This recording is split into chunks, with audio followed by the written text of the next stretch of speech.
ኖላዊቶች ሀና እንግዲህ አሲርን የትዳር ጥያቄህን ተቀብያለሁኝ፣ ማንም መጣ ማንም ቀረ ግድ አይሰጠኝም አሁን ላይ ብላ እንግዲህ ይቅርታ ተጠያይቀው ውሳኔዋን ወስናለች ማለት ነው። ምክንያቱም ወይዘሮ ሜላት ጋር ተጣልታለች ማለት ነው። ከቤት ለቃ አባቷ ቤት ገብታለች። ምክንያቱም እኔን ካወቃችሁ ጀምሮ ህይወቴ እናንተ ጋር ምንም አንድ አልሆነልኝም፣ ምስቅልቅል አድርጋችሁኛል በማለት እንግዲህ ሀንቾ እውነቱን ፍርጥርጥ አድርጋ ለወይዘሮ ሜላት ነግራት፣ ከዛም ደግሞ ጓዟን ጠቅልላ ወደ አባቷ ቤት ሄዳለች ማለት ነው። ሰላም ጤና ይስጥልኝ የዙዙ ቤተሰቦች፣ ለቻናል አዲስ ከሆናችሁ ላይክ፣ ሸር፣ ሰብስክራይብ ማድረግ አትርሱ ማለት ነው። እነሆ ኖላዊቶችን ይዘንላችሁ መጥተናል። የኖላዊቶች ጉዳይ እንደቀጠለ ነው። ወይዘሮ ሜላት በድጋሚ የእዩ አለቃ እንግዲህ አብሯት እንዲሰራ ተነግሯት ነበረ። እምቢ ብላ ነበረ። እዩንም አልቀበልህም፣ ከዚህ በኋላ ከኔ የምትፈልገው ምንድን ነው?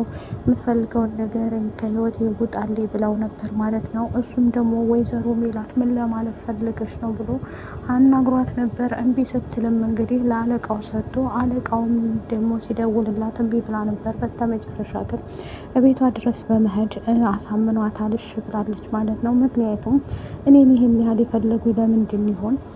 ምንስ ለመሆን ነው እኔን የፈለጉት? ምን ያህል ቢፈልጉኝ ነው ነይ ስሪ እኛ ጋር ሚቢ ብላ እንግዲህ ራሷን ማሳመን ትጀምራለች ማለት ነው።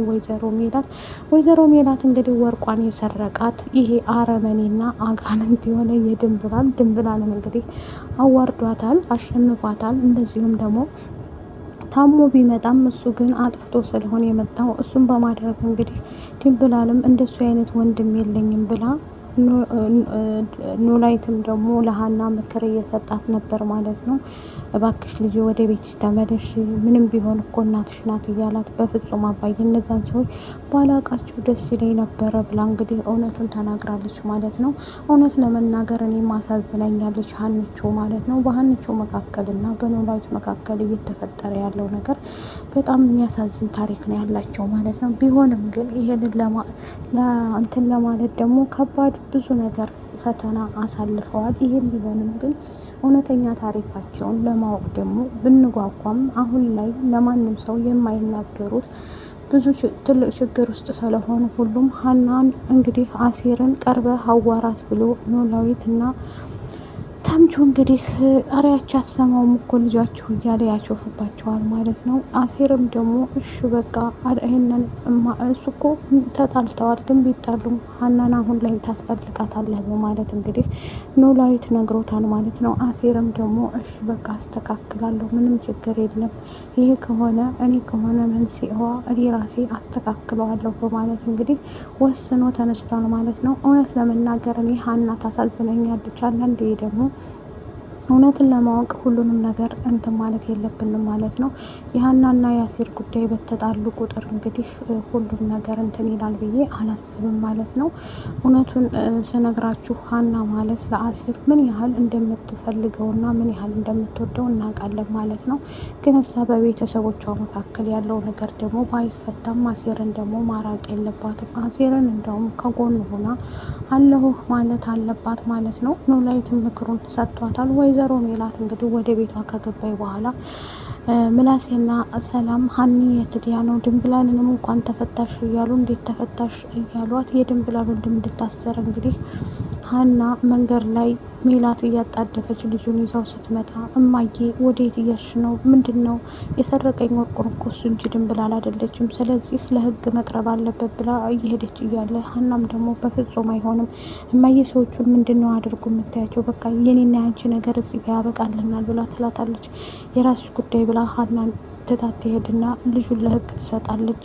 ምክንያቱም ተምቹም ደግሞ ተረጋጊ ሀኒቾ፣ እያሰረቀ ሁሉ እኮ ሌባ አይባልም እያለ አንዳንዴ ሰይጣን ያሳስታል ሂድና ተምቹም ይነግራታል ለሜላት ማለት ነው። እሷም ደግሞ በፍጹም ይሄ ሊሆን አይችልም፣ እንደዚህ አይነት ነገር አይችም ሰምችም አላቅም እያለች ትሄዳለች ማለት ነው። እውነት ለመናገር ብዙ ነገርን አይተናል ሰምተናል፣ ግን ሜላት አሁን ላይ ደግሞ ቆፍጠን ብላለች ማለት ነው። ቆፍጠን ብላ ሁሉን ነገር እያደረገችው ትገኛለች ማለት ነው። በእርግጥ አው ቢሰርቅም እንደዚህ ማናፋት የለብሽም ነበር።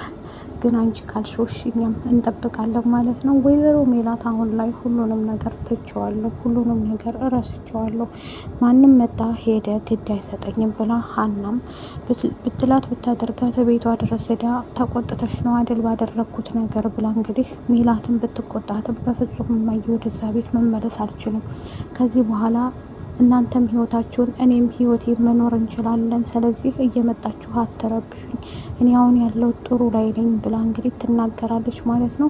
እውነት ለመናገር የድንብላል ወንድም ማጥፋት የለብህም ነበር። እንግዲህ አንተ ባጠፋኸው ይኸው እስከ ሀና ድረስ ደርሷል ማለት ነው። ጸቡ ሜላትን ለመቆጣት እየወሰኑ ሜላትን ሰደቅ ለማድረግ እየወሰኑ ነበር። እነ ሰላም አልተቻለችም። ሜላት እንግዲህ ከባድ ሰው ሆናባቸዋለች። ወይዘሮ ሜላት ከዚህ በኋላ እንግዲህ ስራውን ጀምረዋለሁኝ ብላ ተናግራለች ማለት ነው። ሀናና ሲር እንግዲህ በስተመጨረሻ ታርቀዋል ማለት ነው። ያላት እንግዲህ ሀሳብ ብቻ ነው። ምክንያቱም ከሁሉም ጋር ሀና ተጣልታለች ማለት ነው። ምላሴ መጥቶ ቤት ሀኒቾ እማዬ ባደረገችው ነገር ተቆጥተሽ ነው አይደል ወደ ቤት ማትመጪው ይላታል። ከዚህ በኋላ እንደውም አልመጣም። ስለዚህ የኔ ችግር ያለው እዚህ አባዬ ጋ ነው። አባዬ ጋ ሰውን ደግሞ ቀልቤ ይረጋጋል፣ መንፈሴ ይታደሳል እና አልመጣም ብላ ትላለች ማለት ነው። ይህንንም ደግሞ ሲሰሙ እንዴት እኛን አትፈልጊንም ማለት ነው እያለ ይጠይቃታል ማለት ነው። እንደዛ ቢሆንም እኔ ምንም ላረግ አልችልም፣ ስለዚህ የራሴን ህይወት መኖር አለብኝ፣ እናንተ ደግሞ የራሳችሁ ጉዳይ እያለ ይነግራታል ማለት ነው። እሷም ደግሞ እንትን እያለች በጣም ግራ ገብቷት ስለነበረ ሜላትን ሚዲያ ብትለምናት እምቢ ስላለኝ ደም እንባ ታለቅሳለች ሀኒቾ ማለት ነው። ሀኒቾ በዚህ ሰዓት ላይ ብዙ ነገርን ብታሳልፍም የበፊቱንም እያስታወሰች አሁን አይምሮዋ ሊስተካከልላት አልቻለም ማለት ነው።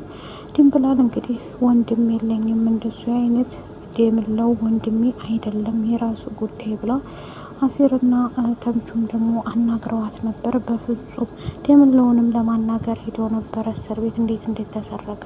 የተሰረቀው እንግዲህ በአንድ ቀን ምሳሌ በላ ቁጭ ባለበት ፌስታሉን በርበሮ የወሰደበት ልጅ እንግዲህ አሁን ብታየው ትነግረናለሁ ማን እንደሆነ ብለው ጠይቀውት ነበረ። እሱም ደግሞ አዎ አውቀዋለሁኝ ግን እስር ቤት ነው ያለሁት፣ እኛ እስቲ ፈልገን ካገኘን እንነግርሃለን ብለው ትሄዳሉ ማለት ነው። እውነት ለመናገር ሁሉንም ነገር አጥፍቷል ማለት ነው። ከዛም ወርቁ ባይጠፋ ኑሮ ይሄ ሁሉ ጣጣ አይመጣም።